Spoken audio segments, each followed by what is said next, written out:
and I don't think there's anything nefarious, or scary or improper about it. I think it's a phenomenon of people who are just want to make sure that their kid gets a fair share. There is a legitimate value on their fairness of justice, and so that is something that I've seen come up in multiple states throughout the U.S. where I've had the privilege to go and work with their school boards, is they would have the sub-districts, and then there would be this expectation that, well, you need to go fight for us.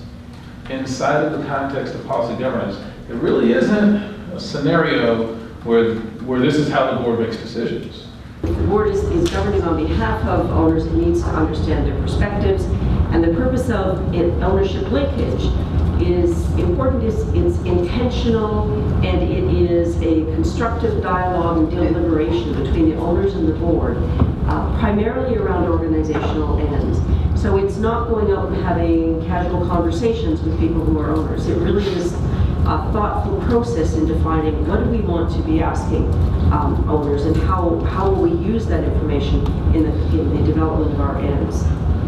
As we were preparing to do that, we basically decided that the owners would be segmented into 5 different segments, which would be the owners that attend the annual conference, the owners who do not attend the conference, the dietetic educators, the student members, and professionals who are not members presenting.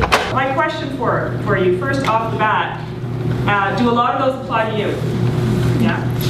Are there ones here that are clearly missing from your job description in supporting the board? And if you're not supporting the board right now, anticipate or think about what they might be.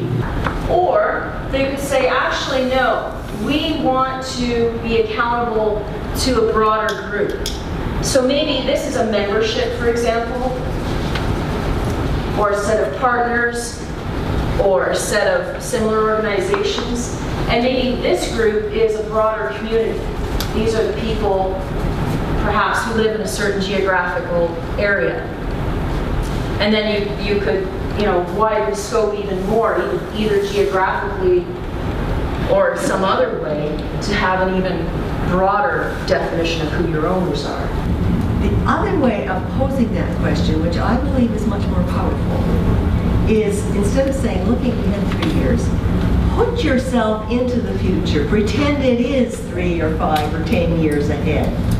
What would have to have happened now? You're now looking back, and you're saying, because this organization was here, what's different? They're actually doing in the organization, their strategies, their tactics, the programs they run are actually lined up and driven by the direction that's coming from the board of directors. So those are some of the CEO challenges.